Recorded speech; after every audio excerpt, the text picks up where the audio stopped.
ചന്ദ്ര മുനെ ദേവ ഭാസ്കര മുനെ ബഷീറേടാ നോക്ക്, അവലംബങ്ങളില്ലാതെ ആകാശത്തെ നിനക്ക് നാട്ടി നിർത്തിയെത്തുന്നവൻ ആരാടാ? ഡാ കുട്ടാ, +2 വിദ്യാർത്ഥി മോനെ, നീ ഒന്ന് ആലോചിച്ചു നോക്കിയ മോനെ, ഈ 7 ആകാശം ആരാണ് മോനെ നിനക്ക് അവലംബങ്ങളില്ലാതെ തൂണുകളില്ലാതെ ആരാ മോനെ നിനക്ക് നാട്ടി നിർത്തി തന്നത്?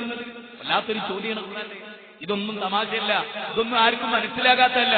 നോക്കുമോനെ, ഈ കാണുന്ന തീരദേശ റോട്ടിലൂടെ നടക്കുമ്പോ മോനെ, മരവും ചില്ലകളുമില്ലാത്ത നിറഞ്ഞു നിൽക്കുന്ന ആകാശത്തേക്ക് നോക്കുമോനെ, ആ ചന്ദ്രനെ ആരാ നിനക്ക് അധീനപ്പെടുത്തി തന്നത്? അവനെയാണ് നീ ആരാധിക്കേണ്ടത്. ഇത് വർഗീയതയാണോ? ഇത് വിഭാഗീയതയാണോ? ഇത് ദേശീയതയാണോ? ഇതാണോ തീവ്രവാദി ഞാനാകാനുള്ള കാരണം? ആണോ?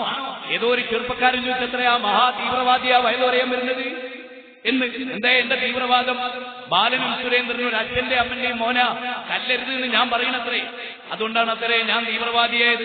പിന്നെ ഞാൻ എന്താ പറയേണ്ടത്? മുസ്ലിമേ ബഷീറേ, അർജുനന്റെ പണ്ടത്ത് കത്തിക്കാടാ എന്ന് ഞാൻ പറഞ്ഞില്ലത്രേ. അത് പറഞ്ഞാലാണ് അത്രേ ഞാൻ മിതവാദിയാകുക. മോനെ, നമ്മളൊക്കെ ഒന്നാണ്, തമ്മിൽ തല്ലരുത്, ഒറ്റ ദൈവമേ ഉള്ളൂ, ഈ ഭൂമി നമ്മുടേതാണ്, കലാപേന്തരുതേ എന്ന് ഞാൻ പറഞ്ഞാൽ ഞാൻ തീവ്രവാദിയാണത്രേ. എന്തൊരു കഥ, എന്തൊരു കഥ! സഹോദരങ്ങളെ, ലോകരെ, ഈ ഖുർആന്റെ വചനം ഒന്ന് കേട്ടെ. അവലംബങ്ങളില്ലാതെ ആകാശത്തെ ആരാ നിങ്ങൾക്ക് നാട്ടി നിർത്തി തന്നത്? വല്ലാത്തൊരു ചോദ്യം. അതാരാ? ശ്രീരാമനായിരിക്കോ? ഒരാൾ ചിന്തിക്കാനായിരിക്കോ? അങ്ങനെ ചിന്തിച്ചൂടെ ഒരാൾ? അല്ല, യേശു ക്രിസ്തുവാണോ? അപ്പൊ ഒരാൾ ചോദിക്കും, കുട്ടാ, 2000 വർഷങ്ങൾക്ക് മുമ്പ് യേശു ക്രിസ്തുണ്ടോ? ഇല്ല. കന്യാമറിയമിന്റെ മുമ്പ് യേശു ക്രിസ്തുണ്ടോ? ഇല്ല. കന്യാമറിയമിന് മുമ്പ് അവരുടെ അച്ഛനും അമ്മയില്ലേ? ഉണ്ട്. അവരുടെ അച്ഛനും അമ്മയില്ലേ? ഉണ്ട്.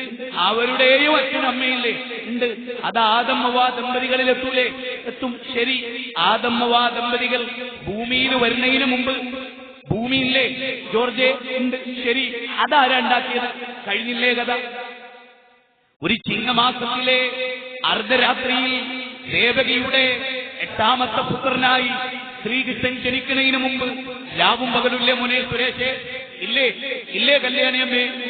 ആരാധന ഉണ്ടാക്കിയത്? ആരാ? മുഹമ്മദ് നബി സല്ലല്ലാഹു അലൈഹി വസല്ലമ ജനിച്ചു. എപ്പോ? റബീഉൽ അവ്വൽ 8-ന്. ലോകത്തിലെ ഏറ്റവും ആധികാരിക ചർച്ചകളിൽ 20ഓളം അഭിപ്രായങ്ങളിൽ റബീഉൽ അവ്വൽ 8 എന്നാണ് സുന്നി പ്രസിദ്ധീകരണത്തിൽ പോലുമുള്ളത്.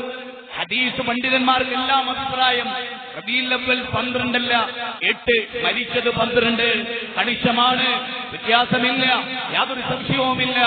ചിലർ പറയുന്ന നബി ജനിച്ചത് റമദാനിലാണ്, ചിലർ പറയുന്ന ശഅബാനിലാണ്. ഇതൊക്കെ ചർച്ചയാണ്, അല്ലാതെ ഇതൊന്നും ചർച്ചയില്ലാത്ത ഒരു പുതിയ കാര്യമല്ല. ആമിനയുടെ അബ്ദുള്ളയുടെ മകനായി മുഹമ്മദ് ഖുറൈശി ഗോത്രത്തിൽ ജനിച്ചു. എല്ലാവർക്കും അറിയാം.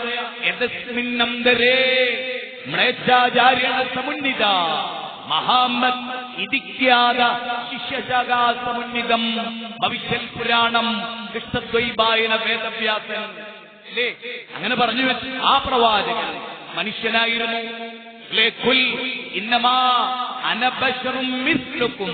ഞാൻ നിങ്ങളെപ്പോലെയുള്ള ഒരു മനുഷ്യനാണ്. ഏത് കാര്യത്തിൽ? എനിക്ക് ദാഹമുണ്ട്, നിങ്ങൾക്ക് ദാഹമുണ്ട്. എനിക്ക് മറവിയുണ്ട്, നിങ്ങൾക്ക് മറവിയുണ്ട്. എന്റെ കാഴ്ചക്ക് പരിധിയുണ്ട്, നിങ്ങളുടെ കാഴ്ചക്ക് പരിധിയുണ്ട്. എന്റെ കേൾവിക്ക് പരിധിയുണ്ട്, നിങ്ങളുടെ കേൾവിക്കും പരിധിയുണ്ട്. എനിക്ക് കോപമുണ്ടാകും, എനിക്ക് ദുഃഖമുണ്ടാകും, എനിക്ക് രോഗമുണ്ടാകും, എനിക്ക് ക്ഷീണമുണ്ടാകും. ആ അർത്ഥത്തിലെല്ലാം ഞാൻ നിങ്ങളെ